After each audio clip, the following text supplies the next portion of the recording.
ભાવનગરમાં જીએસટીની તપાસ બાદ જીએસટીની ટીમ દ્વારા એક વ્યક્તિને ઉઠાવી લેવાયો. બહુચર્ચિત જીએસટી કૌભાંડ મુદ્દે ભાવનગરમાંથી અનેક શખ્સો ઝડપાયા છે. ભાવનગર શહેરમાં જીએસટી વિભાગ દ્વારા શહેરમાં ઓપરેશન હાથ ધરાયું હતું. સ્ટેટ જીએસટીની ટીમ દ્વારા બોગસ બિલિંગ અંગે કાર્યવાહી હાથ ધરાઈ હતી.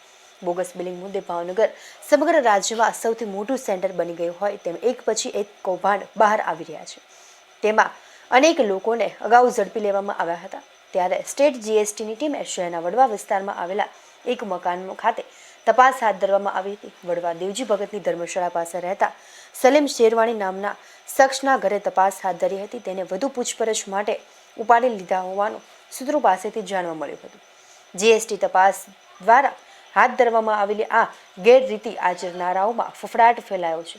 જે હાલ વડવા વિસ્તારમાં સ્ટેટ જીએસટી વિભાગ દ્વારા કરેલા દરોડામાં તપાસ પૂર્ણ થયા બાદ કોઈ ગેરરીતિ ઝડપાય છે કે નહીં તે અંગે કશી વિગત ખુલી ન હતી. હાલ સઘન તપાસ કરવામાં આવી રહી છે.